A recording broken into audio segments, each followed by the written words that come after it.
क्षैतिज दूरी। अब इसमें हमारे पास दो प्रश्न बनते हैं। एक तो दृष्टि रेखा, यानी प्रेक्षक जो होता है देखने वाला, प्रेक्षक की आंख से, प्रेक्षक की आंख से और जिस वस्तु को देख रहे हैं वो कोण बनाने वाली जो रेखा होती है उसको दृष्टि रेखा कहते हैं। फिर दूसरी चीज आएगी आपके सामने इसमें प्रश्न में, कहीं तो उन्नयन कोण लिखा हुआ आएगा और कहीं अवनमन कोण लिखा आएगा। तो ये देखना है हमें, अगर किसी वस्तु को हम नीचे से ऊपर की तरफ देखते हैं, जैसे यहाँ खड़ा हुआ है प्रेक्षक और इसको देख रहा है ए बिंदु को, तो ये जो कोण होगा ये उन्नयन कोण होगा। नीचे से ऊपर की तरफ देखने वाला कोण उन्नयन कोण होगा।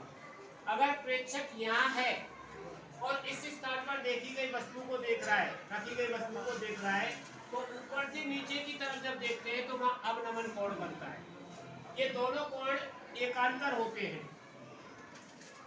मान हमें यहीं कर रखना है हल करने के लिए, तो ये होगा अवनमन कोण यहाँ 30 दे रखा है, तो ये भी 30 ही होगा क्योंकि ये दोनों एकांतर कोण होते हैं। इन सवालों को हल करने के लिए साइन, कॉस और टेन तीन चीज ही काम में आती है। तो हमें ये मान याद होने चाहिए। जैसे साइन 30 है, अगर यहाँ थीटा 30 डिग्री दिया है तो हमें साइन 30 का मान लेना है।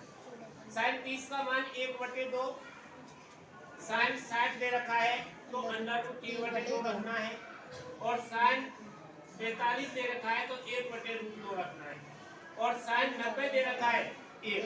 साइन 90 कभी नहीं आएगा क्योंकि 90 डिग्री का कोण इसी जगह बना हुआ है।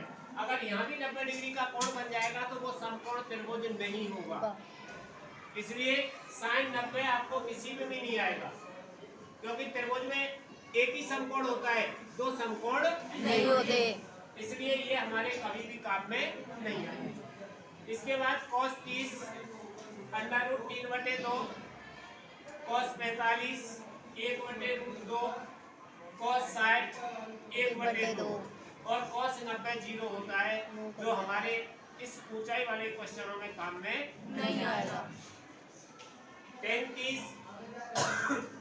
30 का मान 1/√3 होता है, tan 45 का मान 1 होता है और tan 60 का मान √3 होता है, और sin 90 का मान अपरिभाषित होता है जिसकी हम गणना नहीं कर सकते। तो ये तीन चीज हमारे काम में आएंगी।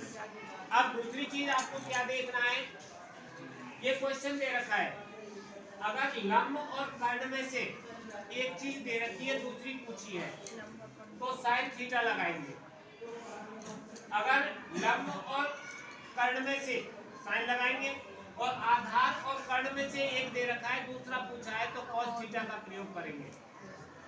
और अगर लंब और आधार में से लंब दे रखा है आधार पूछा है, या आधार दे रखा है लंब पूछा है, वह tan थीटा का प्रयोग किया जाता है। हमारे सबसे ज्यादा जो क्वेश्चन होंगे वो tan से ही काम हल होंगे।